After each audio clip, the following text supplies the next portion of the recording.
Hello, Freda. Hello. How We we are doing? live. Gender Nebulous 45? Episode 45. Ah, Yes, we're right on the coming last. live We're on from Manchester. from the wherever. We're on the last minute today. God, Oh, God, we were last minute. I uh, was late a finishing lot. at work. Then I had to go to the shops. And then I got in about 10 past 7. And then Freda was having technical difficulties. And we managed to pull it together all in the Well, last minute. yeah. Well, yeah. I'd had some. I'm always having technical difficulties, but a lot happened in the last 3 or 4 hours because I got a phone call from Talk TV, and this was like while I was in Selfridges, uh, like you do. Like you And do. they said, "Can you come on and speak to Piers about some bullshit topic? You know what they're Yeah, what was like." the topic they wanted to talk about? The topic was about Edinburgh. You know, they protest at Edinburgh. I think it was that. I can't Okay. remember. But it protests at Edinburgh University about this adult human female thing Oh, yeah. film, which is a load of nonsense anyway. And so I wasn't. Yeah, I thought, yeah, I'll do it. And then I realised the time they wanted me to be on was when we'd be doing this, and I just didn't want to cancel this.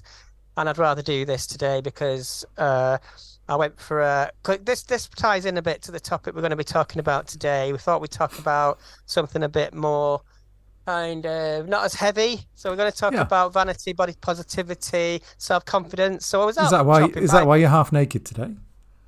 Well, this is what I was going to say. Yeah. Because now that I'm more confident in my upper torso, So Victoria Elizabeth is saying Frida hasn't got dressed yet. So yeah, that's true. now She hasn't. I've not had time. No, listen. So let me tell me Apparently story. your microphone is much Let better today. Also, yeah. thanks, Mix White. Let me tell.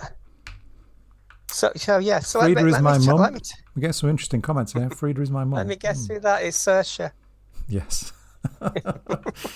Um, yeah, so I was out shopping. I went for a hair appointment. I was on a consultation about some hair extensions, and they basically told me my natural hair's on too many different lengths at the moment. So I bought some hair pieces, clipping things, and all that business. And I went to Selfridges and I bought some lipstick. And yeah, that was kind of my day. I had a bit of a date, which lasted about half an hour. Recording in progress. And yeah, so I had a nice day, and then things got a bit hectic because they rang me from Talk TV, and I thought, but I think I do want to speak to Piers Morgan. This is something that I have wanted to do because I feel like I can hold that conversation because I know his tricks, and I want to have So that was it just like. going to be you and Pierce, or was there another guest I coming on? think there was going to be another guest. Sometimes they don't tell you who the other guest is. Talk Yeah. TV has been talking. I put it on, and all they've been talking about since 2 o'clock is Jerry Springer. So R.I.P. Yeah, Jerry I heard that on the way Springer. home. Jerry Springer's died, hasn't I he? don't know if you wish to watch Jerry Springer, but I think it.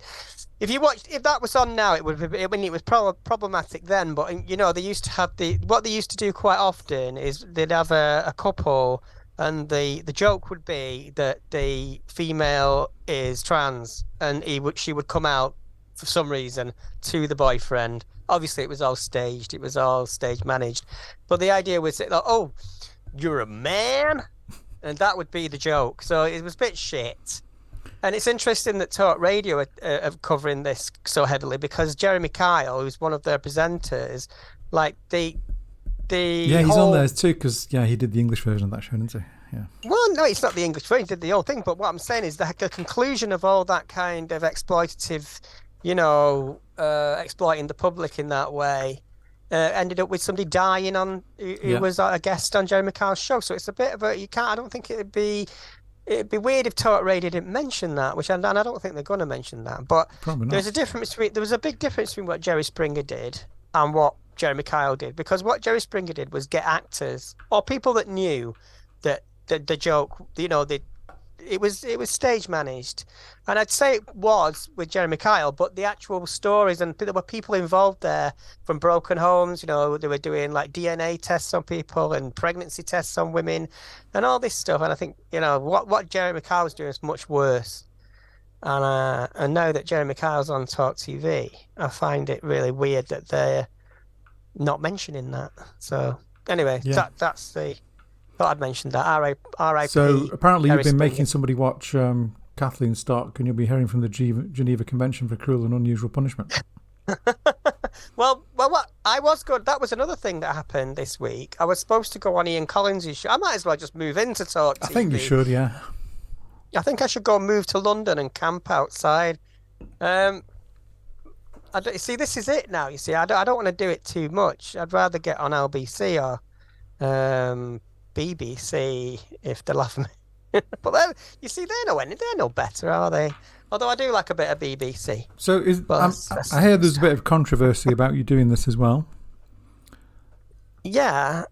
Well, some people are saying maybe you shouldn't go on these. Some people are saying maybe you should. It's not that they're saying I shouldn't do it. It's just I'm in a WhatsApp group with people that have been in the media, and we compare notes, and we talk about what happened, and they're saying that we should probably not do things like this because they always kind of they want trans people to go on there and kind of be the angry trans activist, and that's kind of something I leaned into because I don't really take those kind of shows all that seriously anyway. And they were saying perhaps we should have like one message that but the thing is, they were sort of saying that you should have one key message and we should all stick to the same script, like stick to the same hymn sheet kind of thing. But the problem for me is I'm not really interested in the story that Talk TV want to talk about. I'm not interested in the narrative there. I'm interested in saying, why are you talking about this now, and why do you expect trans people to know the answer? And I can do that. And I can, and I know the thing is with me, I know a little bit too much about Talk TV. And I know how they operate, and I know the people behind the scenes and where they're getting the guests from, and it's always tough and straight. Yeah, I think what the people in your group, your media group, whatever it is, are saying is that they want to try and have kind of put out the same message, make sure it's been discussed beforehand. I mean, I can understand that. It makes sense that we have a consistent message, and we're giving the kind of the same answers to things, but you don't want it to be too scripted. You need to be able to go on there and discuss things. It needs to be. I guess it needs to be consistent, and it needs to be kind of real too. A lot of the time, you don't really have a lot of time on those shows. No, it's very quick, so you don't get much time. You get like 3 or 4 2-minute segments to say your piece, then they hand over to the other guest, and they waffle on. As long as you stick to the rules.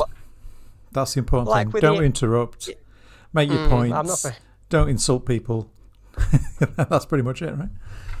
I'd be like, fuck off and shut up. That's why. No, I do say that, but in a different kind of way. But look, this is it. This is why I wanted to talk about it, because I was on that Ian Collins show. I've been on there before. Ian knows me. Well, I'd say knows me, but he knows of me now. I sent him bits of the podcast because he said he was interested in what I was doing. Was that the one you did a couple of days ago? Yeah, I think he was genuinely interested. What was the topic on that one? Well, the topic there was about. It was with that what's she called, Stephanie Davis Ari, and they. The thing with that is is that transgender trend? Yeah, and they're basically Section 28 bring conversion therapy people. I don't like the phrase conversion therapy.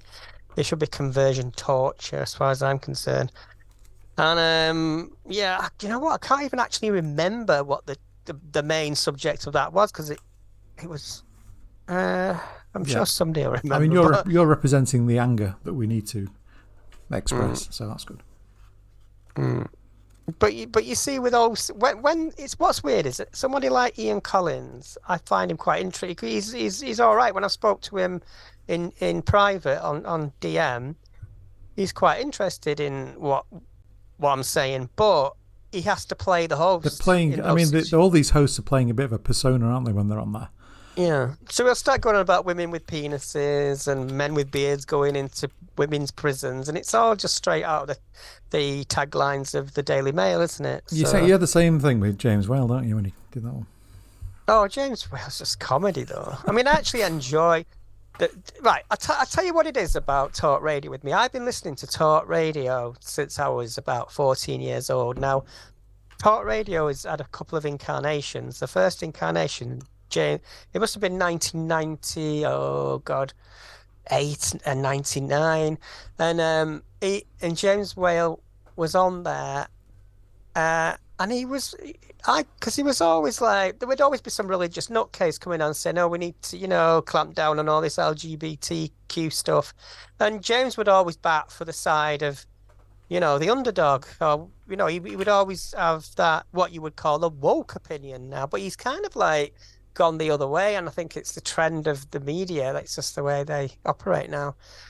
But James Whale's a very ill man. I've listened to him a long time, and when I speak to James, I always have that in mind. He's quite late stage cancer. Do you know what I mean? I'm not going to start shouting and bawling at him because I've listened to him a long time, and talk TV and speech radio is something that I've always liked. So I think that's why I enjoy doing those. Yeah, I mean, I would say keep doing it. I mean, I wouldn't say stop. But we've got a few chatters. It's nice to see people. Yeah, I put the chat on the screen now. I can't actually read the chat. You can see the chat at the moment. How do I see the chat? Yeah, they're just. I mean, the latest comments. Kathleen Stock was a topic. You were discussing the censure and deplatforming Stock, and she backed out.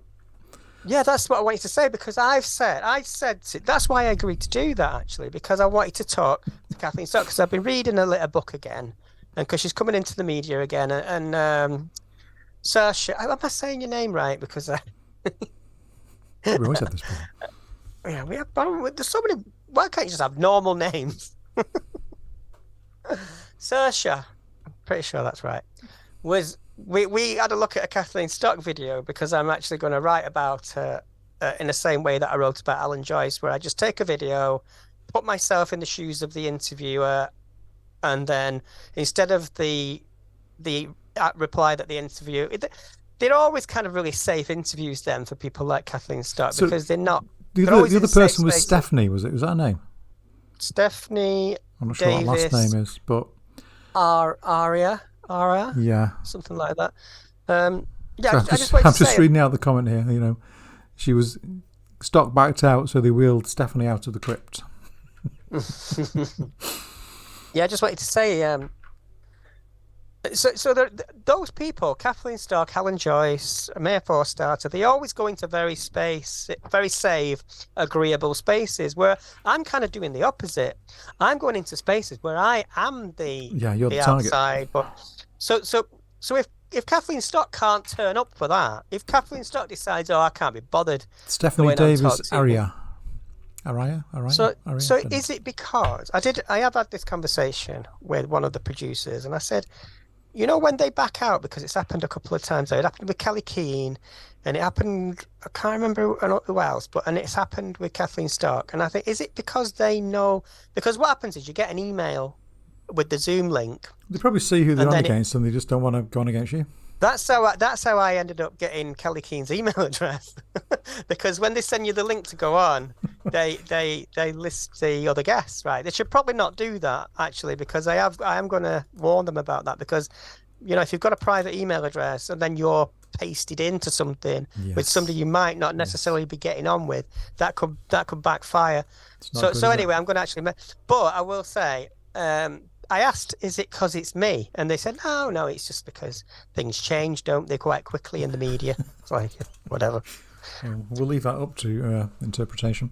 So, shall we get on to our main... Yeah, I can't remember what the main topics were now. Can you? Well, it's vanity, confidence, self-confidence. Self-confidence and body positivity, and anything around that, really, because I thought this would be a light, kind of fun topic, but it's actually quite, when I thought about it more, because I just recently had top surgery, and I cannot express how much confidence, like I was in town today, and I know it shouldn't make any difference. I know it shouldn't be something that we base our happiness on, but I just felt right, I just felt confident, and not that I was whapping them out in Weatherspoons or anything, but are you sure? But no, but what I mean is, I just felt physically. I've seen the best comment of the night so far. Freda is the Barbara Windsor of the trans movement. Let me just check my strap. So, but what's been interesting? What has been interesting to me, and I have to be careful how I say this, because somebody might be listening. But I've had a on-off relationship with a man for a bit, A man. and and he kind of blows it on cold with me. And when I told him I was getting my boob job, breast augmentation, he sort of got interested in me again. And I was thinking, is he doing that because of this? Surprise, surprise. Or is he doing it because he's just got interested in me again? And he's not. We've not mentioned it. And so I was thinking, do we do I think it's, BT? I mean, from what I've heard, Freda, it's a bit of an abusive relationship. That's all I'm saying. Oh, don't say that, Victoria. But it No, is. no, it's I think he kind of uses you a bit. We've discussed this. You know my thoughts, but well, that's what I don't want to say that on. no, but it's true. I mean, guys do this, don't they? So Well, be the aware. thing is, I'm a big girl. I could walk away, and Yeah, that's important. I've had a couple of Don't let things them like, manipulate you. and I'm not faithful in any shape, in any way. So, and I There's a don't want confession that. on the airwaves. I mean, I could be, but I've not met that person yet. And so anyway, that's a different topic. What we're talking about is like me getting this surgery has made me confident. Now it shouldn't. Should it do or not? But it's made me. What it's done is it's made me go shopping. So I was out shopping today, and I was thinking, oh yeah, I can, I can wear this now. I can wear that now, and all this is kind of. Am I being really shallow? So Am I being vacuum? Another cracking Yeah. comment here. Surprise, surprise. Welcome, Vicky, the Cilla Black of the community. I can't sing. So here's the question. Here's the question I wanted to ask. Do we perform our gender for other people? And how far do we go? Because obviously there are trans women that lean into more what I would call cis-normative. Yeah, and you do see And that. I think I'm that. I think I do like, I'm not. I mean, I can be andro. I can. I don't know really. So because one of my heroes is Calamity Jane. So it's Calamity not. I don't think Freda. it's. But I also like Mae West. So is it something that is important? I mean, obviously it's important, but how does it kind of manifest? Like, do you only feel confident when you look a certain way? Well, Do I you mean, only feel- confidence is kind of, it's like it grows, doesn't it? I mean, I remember when I first came out, my confidence was in the, it was in the bin. It was like I didn't have any. It took me ages to get out the car and walk down the prom in Lytham, where I was, that was my kind of chosen destination to take my first steps. It took me half an hour to get out of the car. I almost got run over, and I was a nervous wreck. I just walked around the block, came back in the car, and drove home. So that's how confident I wasn't then. Now, it doesn't matter at all. I've got loads of confidence now. My confidence has grown and grown and grown. And that comes from, I think, just not caring about what other people think, being yourself, doing what you need to do. I mean, it's, you can have procedures done. You can, hair removal is really good for confidence. Getting a proper makeup done and all that. I mean, that thing we did in Liverpool when we got the makeovers with the makeup guy. Yeah. I mean, that was really kind of, that was nice to do, wasn't it? Again, that gave a lot of confidence. And then you're up on the stage I was thinking, with the hundreds of people. sometimes And, I sometimes think I was more confident when, I don't know if I was more confident when I was younger or I just didn't give too many shits. Because I remember when I used to go out in Manchester when I was like 18, 19 years old, I kind of wouldn't probably think just didn't twice give a about shit. walking around Manchester in a pink wig and like PVC. And yeah, but would you do that now? no, because I wouldn't do it now because I've got taste. No, but you know what I mean? No, I don't think it's that. It's just that there was something else driving me. There was like this inner kind of and obviously you're sort of I was in a sort of club space. Like it wasn't like walking around during the day like that. But you would go to these club nights and it'd be like 5 o'clock in the morning in summer and you come out of this dark, dank warehouse into the daylight and have to navigate your way home on a bus. So that's kind of character building. But so yeah, I think I'm much more relaxed now. Whereas I used to have to be, I don't know if I was more confident or I was just, it was like a mask. Because like I said, I used to like go in for like a drag look, and I was doing like I was hanging around with those kind of performatively gay people. Do you know the kind of people like, oh darling, oh sweetheart, all that kind of la-di-da patter and put down that goes with that. So when you in that space in a bar in a club, you do perform that more, and I kind of burnt out doing that kind of. Yeah. Yeah. I mean, Well, I had a really bad incident where the police had to bring me back one night from a club, and my mum had to sort me out, a and bad incident. I wonder what that ended up was. being sent to the Isle of Man for a year. Do what? You went to the Isle of Man for a year? Yeah, my sister lives on the Isle of Man, and my mum said, "Right, I've had enough of this. You're She not packed you drinking off? anymore." I've not heard She this one said, before. "Yeah." She's did I not tell you? No. She sent me to the Isle of Man to live with my sister because she thought that was going to straighten me out. And it obviously Didn't take me long. worked. Not. It didn't take me long to find the nearest public toilet on a deserted beachfront. Let me tell you. So I'm just going to read out some more of the comments here. There's one here. I think it's scrolling past too quick. What would you have done if you didn't have a car, Vicky? I mean, that's a really good question. I have no idea what I'd have done. I'd have had to rely on somebody else to take me out. And actually, one of the things I did do in the very early days was using my car. I drove to a shopping centre and met a friend who was also trans, and they kind of eased me into those first few times out as me. But yeah, if I'd not had a car, that is a really good question. I don't know how I'd have done it. That's really good. I don't know.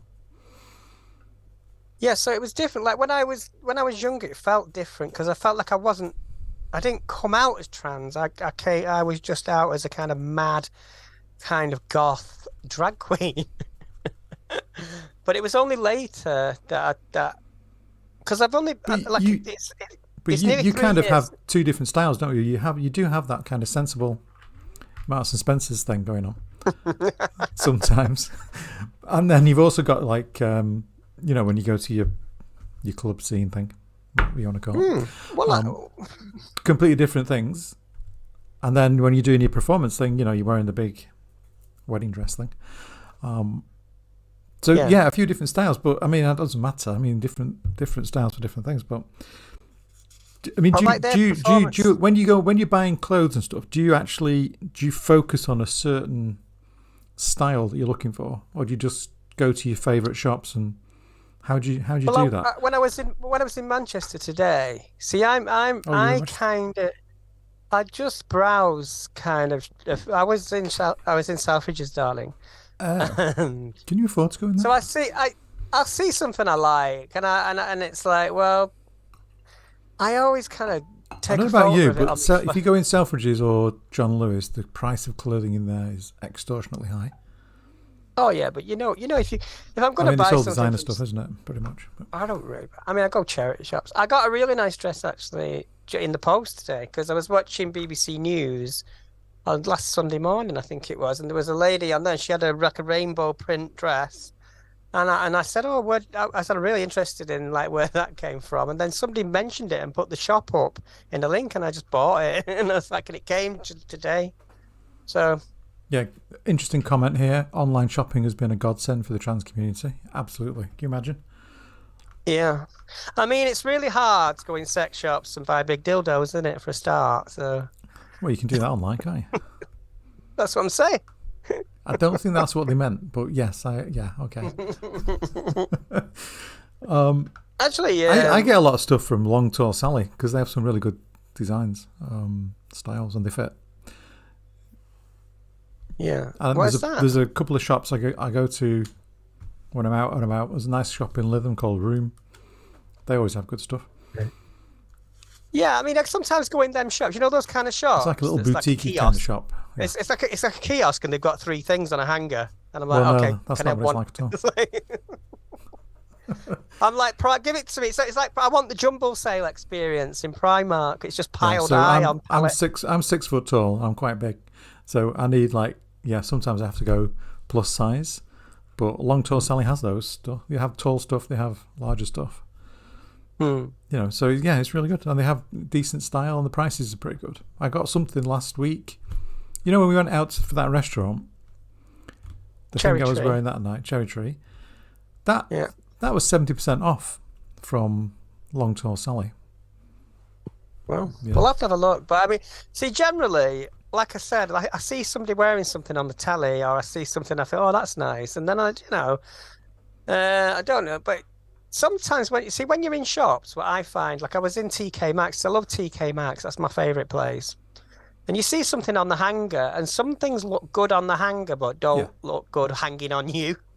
Yeah, and I never do you try things on? Oh yeah, I always try stuff on. Yeah, because I can't be bothered. Honestly, I try stuff on because I know a lot of the time it's not going to fit right. So I will try stuff on. So that leads on to another point then. So, have you ever faced any kind of pushback in stores when you want to try something on? Has anybody ever said, well, anything negative? To be honest, I've never tried anything on in a shop, and I've never had negative comments made. I've never had. It's always please use the changing room. Feel free. Blah blah blah. Nobody cares. It's just like, well, that's it. You're a customer. They want to sell you something. They don't care. But also, I don't think people care anyway. Because and if you're the kind of person that's poking around trying to check for trans women, it's like, what kind of weirdo does that? That's what Mayor for. See, this is what I always say. The only thing that bothers me, the only thing that would scare me, is if I turned round and Mayor Four-Starter's head popped up from somewhere. Then I know I'd be in trouble. Then you're in the wrong shop. And I'd have to say to the manager, I say, sorry, there's a woman in your shop that's just a pest. That's what she is. We need some pest control. But what else was I going to say? So, I was at because I didn't TK. I got this bra today from TK. I'm not going to strip down or anything, but so I got that, and because I've not been measured, it's not like a proper fitted thing. It's have like you ever actually had a proper bra fitting? Have you done that? Well, not yet. I will do. Well, you should go and do that because Well, I can't yet because it's only been 2 weeks since I had the surgery. So they said about 4 weeks. What else did I buy today? What about makeup? Have you ever done like a makeup session in one of these fancy stores? Well, this was me next. Okay, because I've done that in Manchester a couple of times. You just go in and they'll sit you down and give you a makeover for free as long as you buy at least one product. I think at the end is the rule. But yeah, I mean that's a great way to kind of build confidence. Yeah, I've not actually had the sit down, do your makeup for you thing, but I was in Selfridges, so when I get makeup, I know exactly what I want. Yeah, I did it in Selfridges in Manchester. It was I get my MAC stuff and my NYX stuff. Yeah, but the girl in there, like who I spoke to, they just really I don't know. I just kind of end up mithering everybody, and if I can't see it, I tend not to go browsing. I tend to go, have you got this in this colour? And that's it. I'm in and out, me. Apart from when I'm in TK Maxx, then I just sort of browse things forever. But because when they've got those little trays full of like broken bits of makeup and like it's all a bit of a free for all. Yeah, I can spend about an hour looking through that crap. But when I went in town today, I did because I knew exactly what I wanted. But it's the thing. The thing is, I don't think now about whether they clock me as trans or not. I used to think about that a lot when I went in shops, when I went in public. I think, oh God, is anybody gonna know I'm? But I don't really bother to think. I don't really think it matters now to me. Yeah, there's a comment there. Mac is overpriced, and I will die on that hill, Freda. I mean, yeah, it is expensive, as is. Is it Jackie Brown stuff? That's expensive. I mean, you can pay £30-40 for a little something or other. Yeah, it's expensive. I mean, what about boots? If you go in boots, you got the I was in number boots 7 today. stuff. That's fairly reasonable price. Fairly good quality. It's all right. I don't know. I've got a very specific way of doing my makeup. So I always because some people they have the makeup and it's like a Black and Decker toolkit comes out. It's like a massive box full of all sorts of everything they've collected in the whole life. I've got my makeup box is about this big, and it's just got what I need, and that's about Yeah. 5 things. So, like I said, I used to go really over the top with makeup. Like I mean, if I'm going somewhere like a club night, I will still do quite extreme makeup, like black eyebrows, black eyeliner, colored shadow, and it is a drag look. It's still like a creative makeup look. But I think that's quite rare now. I do that just because I've not been out much. Does anybody want to take me out? And then what about Yeah. Hair. Well, this was another thing today because I went for So a you've been looking consultation. for a kind of a what's it called? That is it like A balayage. no. No, do you mean like proper hair extensions? Well, it's not hair extensions, is it? It's more like a weave, but I don't think it's called a weave. Well, yeah, they actually they actually sew the So hair it's into permanently because the one I tried once upon a time was at Lucinderella in Manchester, and what that is like a mesh they put on your head. They pull your hair through it, and then they add the extensions. Yeah, and that's they a weave. tie stuff to the mesh. Yeah. So that is kind of like a weave. They don't call it a weave. It's got some other name. I can't remember what it's called. Merkin.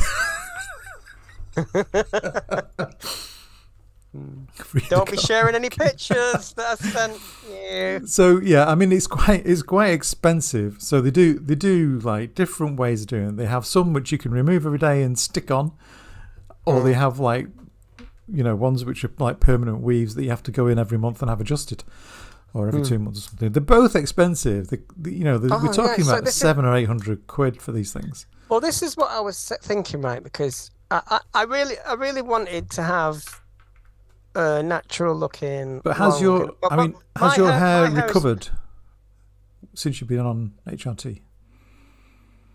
What do you mean recovered? Well, has it thickened up? I mean, it was probably it's going a bit thin. But you see, where I'm thin, it's just here. You see there, so that's why I pull my hair through there and have it like that. But that's it really. But on top it's fine. But the problem is it's all different lengths because I used to shave the sides and do all kinds of like cut-ins. So you have to have an even length to have a good looking hair extension. So, and when she priced it up for me, it was edging close to £800. Yeah, so it's the same thing. So I thought I could buy these clip-in. Oh, right. Are you ready for this? Am I ready? Yeah, I've seen it. So I just buy these. This is the first time this has ever happened. And I've got loads of different lengths. So look, as a tarantula. I actually dropped this in the shower once and forgot about it. I heard my mum screaming when she went in. So anyway, yeah, I've got that. And I've got different lengths. So they just like plug it in and it's fine. What's wrong with that? But nothing. You look good. There's nothing wrong with it. And that was £15. Yeah, so. I mean, yeah, there's a full range of prices. I mean, if you want to buy a human hair wig, you can pay up to £2,000 for those things. Depending on the length and the quality and where you get it from. Well, the thing is, I mean, there's all different things you can do. I think my hair really thickened up when I started on HRT. I don't think it's got to the point where I'm comfortable enough. But I'm probably going to go back to Lucinderella at some point and see what happens. I've been through loads of wigs. Yeah. And I would say that the problem with wigs for me is like because I do quite a physical job and it's just not, it wouldn't be feasible. It's just too, unless you could glue it on and if I had every wig I've ever bought now, you wouldn't. It'd fill the room with this. I've done the same. Hundreds. They get manky, don't they? Get covered in all sorts of jism. And then the non-human hair ones, they're just not. They don't last long, do they? No. They get old. They do get manky. I think what it is, it's that feeling of wanting to feel natural. That because a wig can feel artificial. But a lot of beauty is about artificiality and this idea of being authentic. Yeah, but places like Lucinda Elleray, what their main business is treating people with alopecia and other kind of hair loss conditions. Yeah. So it's not, it's not about anything,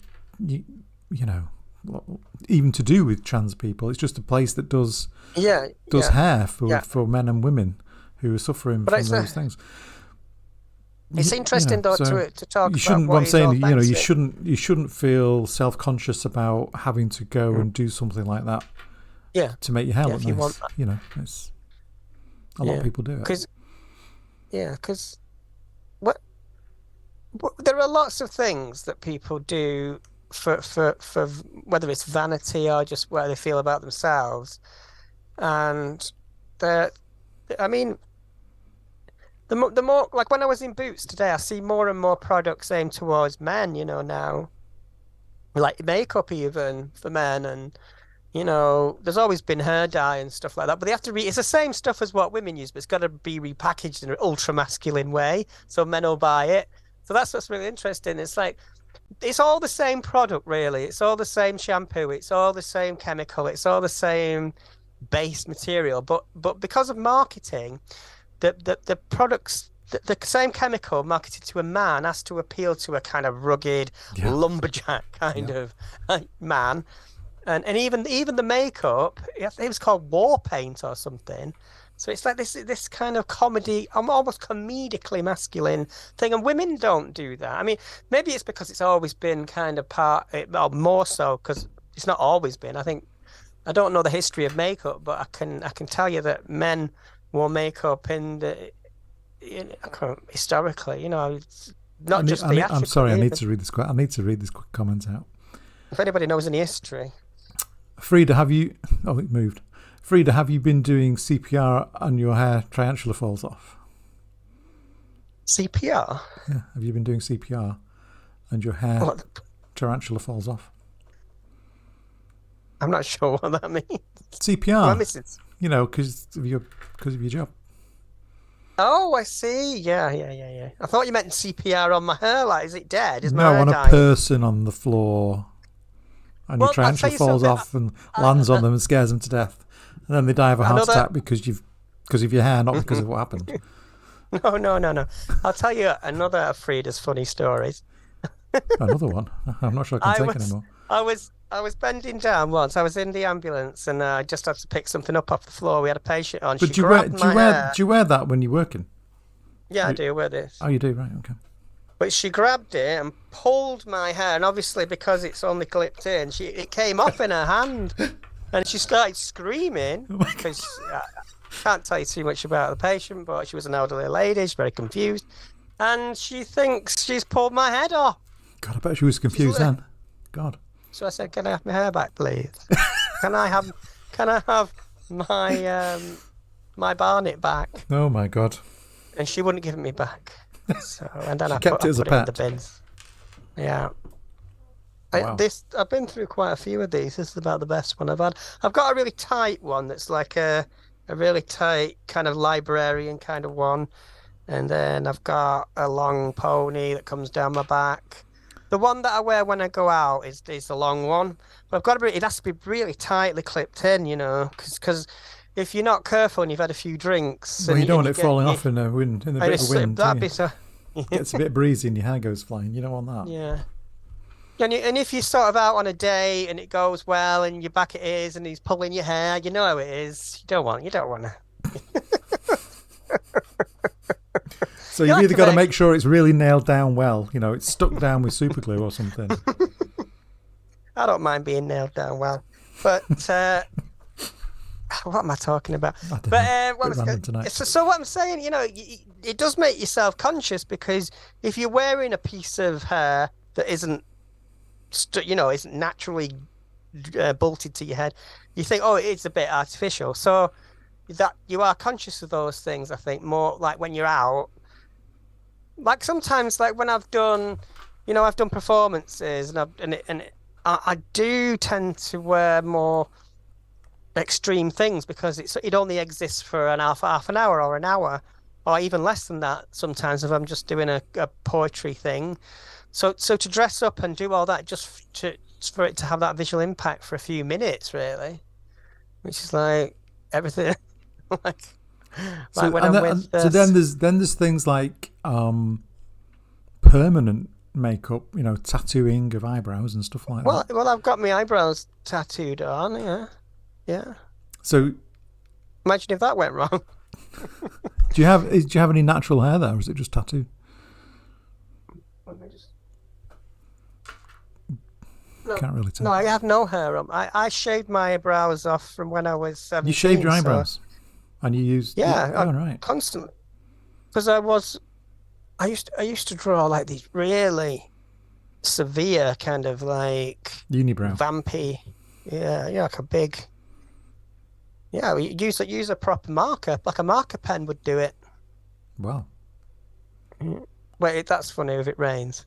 Because I've not shaved my brows, but I do get them shaped and dyed. Yeah, brows really do frame your face, because you've got can you see how that shape? See, my natural brow was like down about here, so it really makes a massive difference to the way your face. You've moved, repositioned, and then I darken it sometimes. Yeah. So another thing I've had done is my lips fill. I've had lip filler. Never tried that. But I never get. I know a couple of people that get it all the time and get it quite. And it's the look that they like. They like that big full, rubber dinghy look, folded over. Pout trout. It's like she's trying to chew a dinghy. But I just get a very subtle top lip. Just to give it a bit more plumpness. I just assumed Freda was easily surprised. Yeah, I'm surprised at everything. When I first got this, like when you're having it tattooed, you can't wear any other makeup. Obviously, you've got to have a perfectly naked face. So I came back from the tattooist with these. It fades a little bit. It's a semi-permanent ink, so you have to have it read. So when I first had it done, it was really dark. I came in and my mum goes, "What have you done?" I thought it was a tattoo. She was like, "You look permanently shocked." Yeah, so I do go and get my brows done. I get my eyelashes done too, and they're both dyed quite dark, and then it lasts about a month, and then I have to go back and get it done again. So I do that, and then what about surgeries? I mean, I know you've just had your boob done, your boob job done, but what about other kind of cosmetic surgeries? I'm not talking about the big surgery, but other things that you could do. I mean, would you go for a face tuck? Lift the jowls. I don't know, because I need to lift my jowls a little bit because I'm getting old and they're getting a bit too.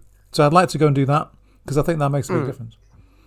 Well, the plastic surgery place that I went to for my top surgery, Pall Mall, they do everything, and I was looking in the catalogue, and I was thinking, what? Because they do facial, what they call it, facial feminization in surgery. Is that what it's? Yeah. Yeah. And it's like some of the things they can do are absolutely amazing, if you want to look. But I'm thinking, what are they basing? What's the baseline of? Because if you start saying there's an archetypal face that looks feminine, because there are lots of women that don't necessarily, they're very feminine, but they don't necessarily. I was thinking about, there are a lot of women that have got quite heavy brows or big chins or big noses. It doesn't make them any less feminine or less female, obviously. But it kind of plays into that confidence thing again, doesn't it? And expectations of how you're supposed to look. But because like sometimes you can get these. I've got this app, right, it's called Face App or Facetune or something. Yeah. So sometimes like you can really alter the way your skin make yourself looks look 30 years younger. Yeah. And that's why I look so pretty on the internet. Filters. Yeah, because like I go on dates and they go, "Who are you?" No, I don't. No, I would never go that. I would never use an app to change the way I look to that extreme. But I have experimented with it. So I'm thinking, is that what they do with facial? It's like a real world, not a virtual, an actual. app, isn't it? It's just, but they have to knock your face about with scalpels and brute and it. And Yeah, see, I don't think I'd go for anything kind of too severe because I'm worried about things going wrong. And there's a really good point that Victoria Elizabeth just made. You have to be very careful about face surgery. So many trans ladies who have face surgery, it goes wrong and it destroys the confidence and quality of life. I mean, yeah, that is a really good point. So I think the only thing I would be brave enough to go and do is just lift those jowls a little bit. I don't want to do anything more than that because I'm a bit scared of surgery. I mean, it's an expensive thing as well. This is not something you can get on the NHS. And we found that place in Spain, didn't we? What was it? Can't remember the location now. Yeah, because we saw a friend of ours. Face Team, is it called? I think. Face Team, yeah, it sounds quite intense, doesn't it? It sounds like the Marbella. Avengers. It's in Marbella, yeah. We are the Face Team. The Face Team. I think it's a well-known place for trans women to go. It's in Marbella. It's not going to be cheap. They don't advertise prices. Yeah, so I think you're looking at probably 20 to 30,000 euros for basic stuff, I would think. Well, Critical Cupcake says she's going for a complete teardown. Wouldn't it be interesting though? Right, this is a little thought experiment that I sometimes do with GCs, and it's because they say one of their arguments is that you're doing woman face or you're trying to emulate what a woman is, and I think when we do talk like this about surgeries, especially about facial surgeries, you could say that we're kind of leaning into this idea that there is an archetypal, but women also do that, like. This facial feminization surgery is just what they're calling it because trans women are doing it. It's the same surgery that cis women get. That's a good point. And there's not, it's not exclusive for trans people. Like all the surgeries. Yeah, anybody could go and have those surgeries, couldn't they? It's not just. But what I'm saying is, all the surgeries that we partake in, apart from perhaps the lower surgery, has already been experimented on for years before us. So when they're calling it female feminization surgery, facial feminization surgery, I mean, are they marketing that to trans women, you think? That's the marketing spiel, isn't it? But you see, when I went... playing on our vulnerabilities. I forgot I was going to say, because like when I was having my surgery, I saw everything else this clinic does, and one of the things that kind of, because what they do, it's like, I suppose it is a kind of sales pitch, but they take a photo of your face, and they put you in one of these apps like that changes the structure of your face. You start looking like that, and but like I don't know. I like the idea of it. But if I could go into, like, say if it was a case of just going into a room and it was a day surgery and it was really easy and you just came out and you looked 10 years younger. Of course, I think if everybody had the money to do that, they would. It's just the kind of invasive, kind of taking time out of your life to do it and it being painful. And I mean, I'm glad I did my top surgery, but that's a different thing altogether. It's not,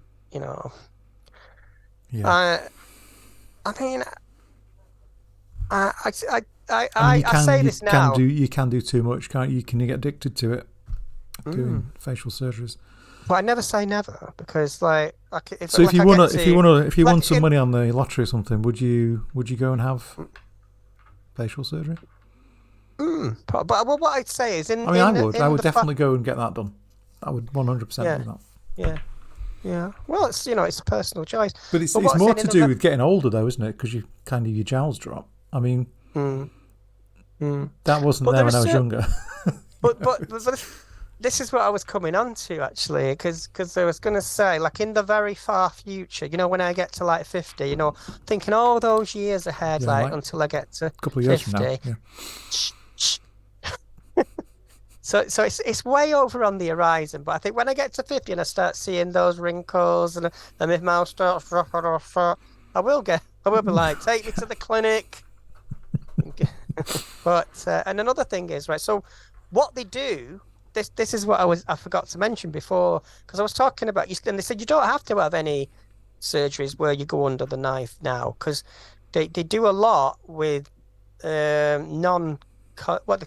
non-surgical cosmetic procedure, which is basically like cheek fillers, just like tightening up the skin and stuff like that. Because when you Well, I had a little tiny bit of cheek filler because when I was having my lips done, I said I wanted to try it. And the little bit they did, it didn't last long, but it pulled the face up because I had it. So you didn't need to do anything there because what it did is pull that, because obviously gravity is pulling down. Once your bits go up, it only takes a tiny little bit. But the problem with that is you have to keep going back and doing it because it wears off. So you probably end up spending more in a longer timeline and Yeah. then just getting What some. about Botox? Would you do that? That's what it was. The cheek filler is basically Botox. I thought they took fat from somewhere and injected fat. Is that not what it is? It's something like that. I don't know. I think Maybe I'm Botox is wrong. where it gets rid of the wrinkles, but fillers Mm. is something else. I don't know. Yes, There's the one called. electrolysis and laser. That's a good one. So Yeah. I've had both. I mean, I've had full. When I first started my hair removal, I had full facial laser. I had lots of sessions of that. It gets rid of all the black hairs. It doesn't treat the white hairs, unfortunately. So when you're getting a bit older and you've got whiter hairs, those don't get treated by laser. So that's when you have to follow up your laser with your electrolysis. So I had some free electrolysis through the NHS. I think I had 20 sessions paid for. They give you a value of, I think it was £1,600 to get that Do you done. still go? Yeah. But I mean, you use that up so quick. So I now go monthly privately, just pay myself.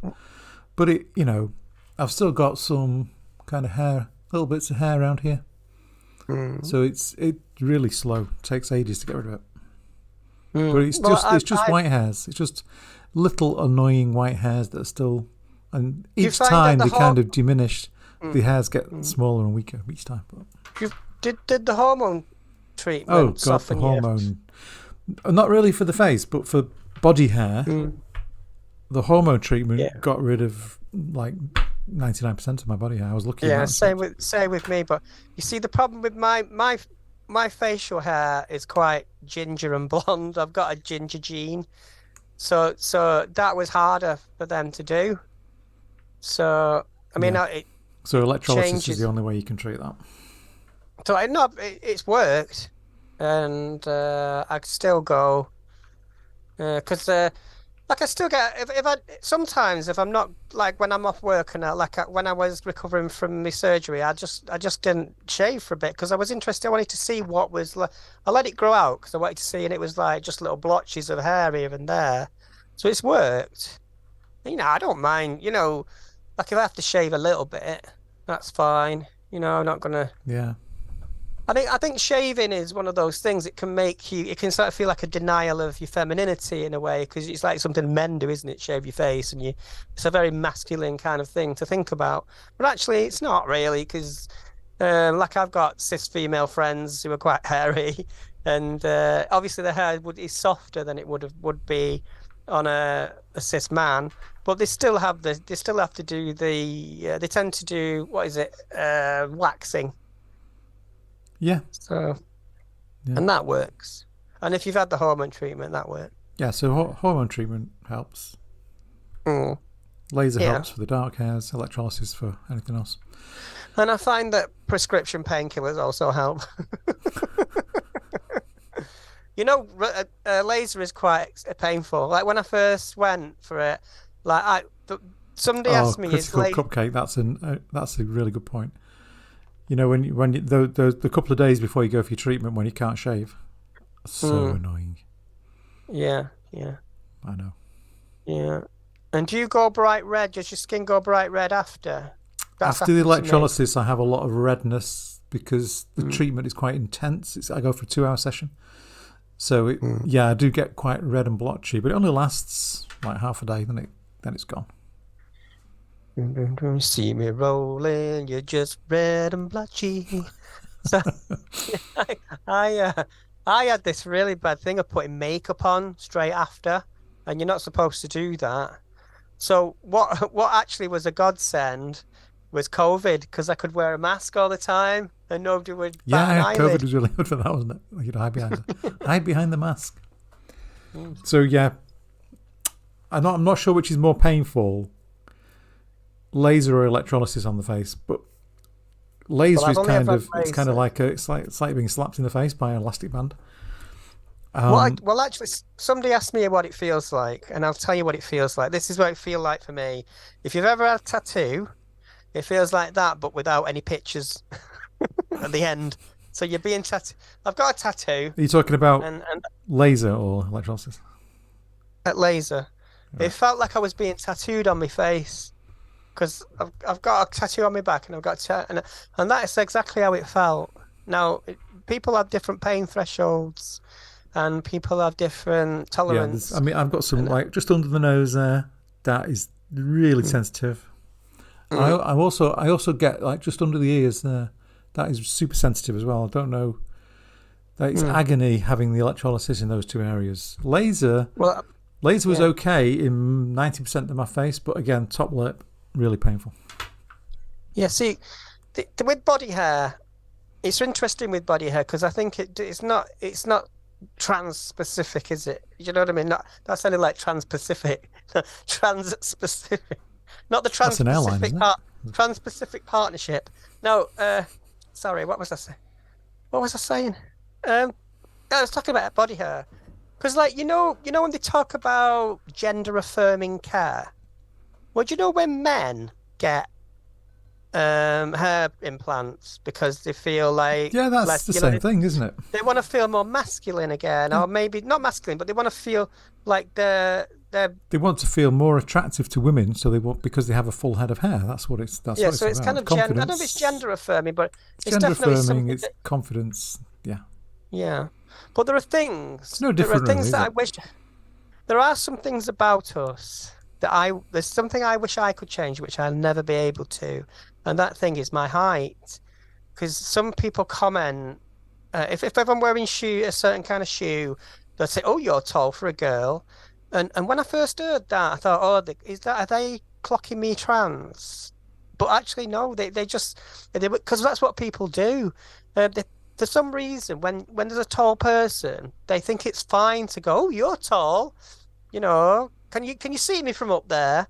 And they think that because they wouldn't do it to a small person, they wouldn't do it to a large person, they wouldn't do it to somebody that was, you know, physically different necessarily. Some people would, because some people are awful. But generally speaking, when it seems to be when they see me, and I'm quite tall, like with shoes on, I'm probably 6 foot something. They go, "Oh, you're tall." I'm like, "Well, what? I can't do anything about that." Yeah. But then I know at work there's several women who are taller than me. I'm 6 foot. I suppose it's like the law of averages. But I'm really jealous sometimes because I've got a trans friend and she's like 5 foot nothing, and I'm like, "Oh, you pass so easily because you're just so petite," and I was like, it's like, "Hey, you little bitch." Yeah, I mean, there's certain things you can't change, but yeah, having the confidence. I mean, confidence solves a lot of these things. It really does. Yeah, it's like the size of your hands. What do you think about voices? Well, I'm quite lucky in a way because I've always been a whinging puff. Yeah, your voice is quite high pitched anyway. I've always been like a moaning little bitch. Mine's quite deep, but I went on. You know that thing we did with Indigo and LGBT Foundation for voice training. So I did that. Mm-hmm. I did all those sessions, and I think what I thought at the end of it is like, yeah, okay, you can make your voice higher or lower if you do all these things in your practice, and eventually you can get there. Yeah. And I can do it if I put my mind to it. But I also kind of came out with the thoughts that, well, my voice is my voice, and I don't need to change it for anybody. If I'm happy with it, if I'm confident, why don't I just use my voice? Do I need to change my voice? I don't think your voice is particularly like it's deep. It's deep for a woman, let's say. Even though you shouldn't really say that. But there are women like, is it Marianne Fostrup? She's got quite a deep voice, and Caroline Noakes has quite a deep voice. It's not that it's not. It's more baritone, isn't it? Because like I was doing some elocution stuff recently. It's part of like a media. I don't think it's worked, but it's not about talking posh. It's about confidently speaking. And I think when you confidently speak, it doesn't really matter. I think if you mumble, then as long as you can communicate, I think that's the main thing. Yeah, it's all about confidence, isn't it? I think. But sometimes when I've heard trans women on telly and I think they sometimes try a little bit too hard to make the voice a little bit too twee and a bit like that, and it's like it sounds a bit fake, so I don't do that. It's like, but don't do that either. I mean, if I could get my voice to sound more femme, and have you done the scale? Yeah, I've done all that stuff. I've tried A, B, C, D, E, F, G. Yeah. And so, but you see, I sing a little bit. I'm classically trained, and so I think singing kind of helps. Although that's not something everybody wants to do, but see, I hate sometimes when I've listened to recordings of the podcast back, because I sometimes listen to it with Mum on the Alexa, and my mum says, "Oh, you don't half moan." She'll say, "You don't half moan, Freda." And she says, "You can't whinge. You whinge. What you whinging about?" I hate that when people say I'm whinging. But I think I do have a bit of a nasal kind of.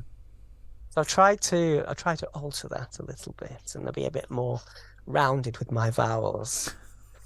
I was trying to think of a woman whose voice I really like.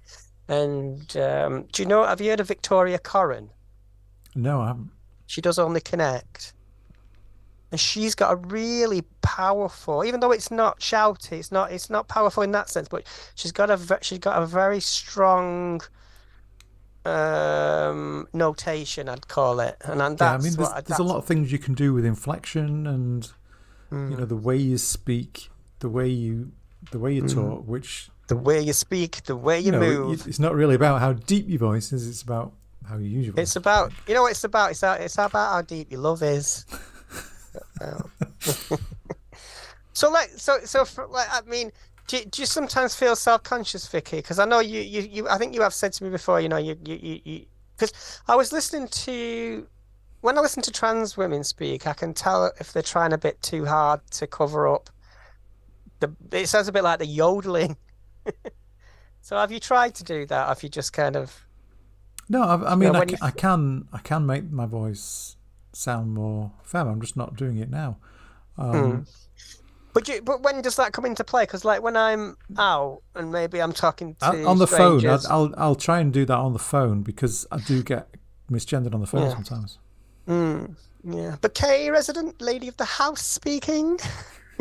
It's when you're calling about something you need to make a phone call about. Sometimes I get, the other person will answer, or somebody will call and they'll say, "Can I speak to Victoria Hodges?" And I say, "Speaking." And then there's a bit of a silence, and they say, "Is Victoria there?" And I say, "Yes, she's speaking." It's like I get that sometimes, but it's just annoying. I mean, I think what it is with me, I have the confidence. I don't really care anymore. I used to care a lot. I don't care now. I have the confidence I need, and that I can get through my day. No problem. That was the first thing I noticed about puberty. Like when I went through that, because that was the first thing I noticed of my voice change, and I didn't like it. I remember just not liking it, and listening to the way my sister spoke, and I was like, "Mum, what's happening to my voice?" She goes, "Oh, it's natural. You're going through, in a couple of years, you'll sound like your dad." And I was like, "No, I don't want to sound like that." So I actively tried to resist my voice breaking, because some boys that I knew would try and be deeper because they wanted to be more masculine. So when you get to that point where people are sort of saying, "Oh, your voice is going to break," and that you recognize that there is a change there, you either lean directly into it and you start being louder and deeper and trying to sound like a man. Yeah, I mean, a really good point there from who was it?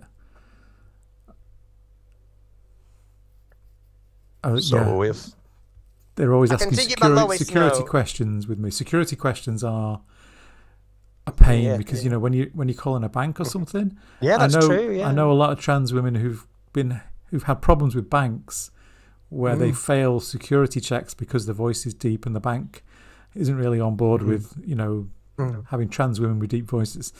So, yeah, that's not happened to me with the bank, but I can imagine that being a real pain in the neck. I have problems at work sometimes with security stuff because you have to, when you call in the security department for something and they want to check that you've got the right person. I've had, especially with external organisations where they're trying to verify you, when they've not had the appropriate training. They just don't understand why does a woman have a deep voice? You're not Vicky Hodges. So they have to question it. Yeah. So there's not a lot you can do about your voice apart from coach it, is there? Because there's no. I don't think there's any. Is there an operation you can get? I don't know. There is. You can get operation on your vocal cords, but it sounds really risky, though. It is. Yeah, they do say it's a risky one. Because the thing is with that for me, because I have got the voice of an angel. When I sing, I'd be so scared about losing that. You're not paying any attention to that comment, are you? Vicky's just looking. Just reading. Just ignoring me. I was reading the comments. Go on. Sorry. Say that again. I said I have the voice of an angel when I sing. That's why I wouldn't want to risk losing it. Yes. Yeah. Okay. I was thinking, I suppose, like, sometimes for a laugh, when I'm talking to my mum, because I do a sort of good impression of me dad, and I do like make a laugh by doing a deliberately deep voice. But I would only ever do that in front of my mum, or my sister, because it just sounds weird, you can't. I mean, I was thinking about doing it just now, but because what I'm worried about is some turf grabbing the clip and going, look, listen to this. This is how Freda speaks. Yeah, that could happen. Need to be careful. Yeah. Right, Miss Freda Wallace, we have been chattering now for. We covered quite a lot there, didn't we? We did. So, can I just have a quick look at the chat? Because I just want to see who's been mithering us. There's been loads of comments. Critical, big shout out to Critical Cupcake. Don't think Roger showed up. So Ms. White. Oh, Roger's asleep. Been gaming all day. Victoria Elizabeth. And some other bitch, Cassidy. I don't know who she is. She's been following me all week. Right. There's loads of comments. You can see I'm scrolling through all the comments now. This is my deepest. Vicky needs a special button when she wants to talk. Yes, that's true. It's called muting Freda. That should be a film. Yeah, let's mute Freda. Muting Freda. That'd be a great movie, wouldn't it? Yeah. Oh, I can't pick a winning comment. There was so many amazing comments tonight. So you're all winners. Well, it's nice that we have a few chatters, and have we got any guests coming up? We're going to be speaking to Stephen. We've still got Stephen coming up. We've had to delay that a couple of times. He's had a rough week. Let's put it that way. He's had a lot to deal with recently. Yes. So that's coming up. If anybody can think of any guests because we tried to get, didn't we? We did try our best to get Kim Petras. And we tried last week, yes, and she's still not responded, has she? And she's just really busy, I think. Because you want to try her again now? Just see if she's on now. 1 minute. I don't want to seem too eager. I was thinking we should ask Julia Hartley-Brewer. Imagine. You see, I want to get some that we've had some quite serious guests. One of my favourite ones was Lily Rose Hunt, because if you listen to that, all our guests are amazing. I couldn't. Pick no, they are, but I like that guest. one. I send that to people as a kind of example of the podcast because she's really funny. Next week, the other one, our special guest is Freda's Implants. Yeah, my coconuts. I best stop doing that. I get myself a reputation. What was I going to say? Get yourself a reputation. So if anybody can think of a guest that isn't too far of our reach. I was thinking India Willoughby, but I'm sure India would come on if we asked her. I'm positive. She's about busy. That. She's a very busy girl. Yeah, there's a lot of people we can ask. We need somebody to do that. Yeah, they don't have to be like. Oh, my other It doesn't have favorite. to be a serious interview. It can be a fun interview. I It don't doesn't want to matter. say I don't want to say favorites because we've not done that many, but I think the one with Eva Echo was really good, Yeah. really informative. That and the one with Paul Bloomer. Paul Bloomer, Eva. Yeah. Who Um, else did we do? who else did we do? We did. Well, there's been quite a few now. I'm losing track. Well, I might be a guest on somebody else's podcast soon. Ooh. So now that I've got friends in the media, darling, and my friend Mick Wright Oh yeah. might be listening. Yeah. He really liked what I was doing. I mean, you know what? He said Don't some forget really my nice. commission, because I'm your manager. Yeah. It's nice when people say you're doing a good job, innit? Even because I know we've not got that massive an audience. So when it means the world to me when somebody says, "Oh, that was really nice and interesting what you said," and you know, would you like to come and do this? It kind of makes my day that because kind of sometimes it feels like when I'm on Twitter and I'm just getting after I've been on Getting Julia abused Hartley constantly. Brewer and I'm being constantly called, "You're a man."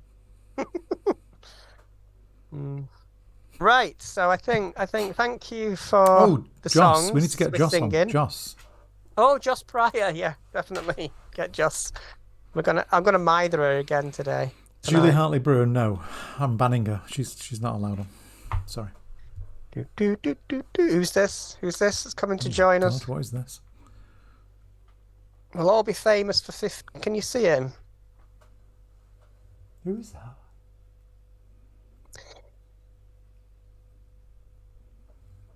I got that today from an Who art is it shop. supposed to be? It's Andy Warhol. I also got this one.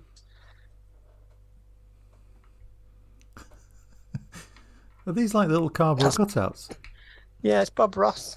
No mind. Where did you get those from? The greatest artist who ever lived. Where did you get those from? It's called Fred Aldous, and it's a very nice, expensive but nice art shop. It sells all kind of art Is materials this in and then Manchester? yeah, it's in the Northern Quarter. Not it's opposite Eastern Bloc.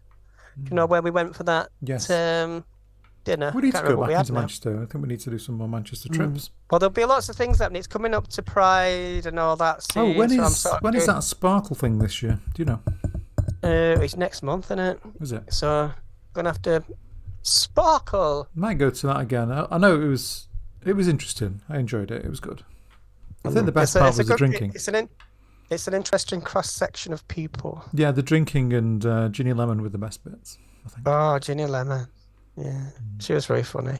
She was hilarious. Yeah, and the thing I like about Sparkle is it's kind of really it's like Pride, but I call it tranny Pride because it's just like it's Pride but on a small scale, and it's really community built. Like it's not as corporate as Pride, and it's much cheaper. Well, let's go and let's invite everybody who's watching tonight to come along and we can. Okay, guys, I think it's time for me. It's time to go, isn't it? I'm doing some work on that Kathleen Stock interview. I've had some help with that from my understudy. So, all right. So are we going to do the song? Oh, we'll try. Okay. Well, since we've been talking about singing and voices, I think we should really put the effort in tonight. We've never been able to do it yet. So I'll do it first, and then so it goes. Don't forget to subscribe, and it's da da da da da. Da. So you're ready? I'll go 1, 2, 3. Is that the tune? Yeah. So I'll go in 1, 2, 3. All right. 1, 2, 3. Don't forget to subscribe. Oh, you messed it up. You messed it up. No, because you didn't come in on time. You see, that was much. Did you hear me whinging then? Oh God, it's torture. Somebody please come and rescue me. I'm being held hostage.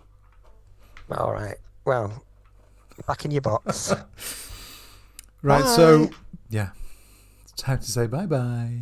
Bye bye. Thank you for putting up with us. Please please subscribe, please come back again, and please tolerate. I think we'll be doing another one on Sunday, and then we'll be doing the live again next Thursday.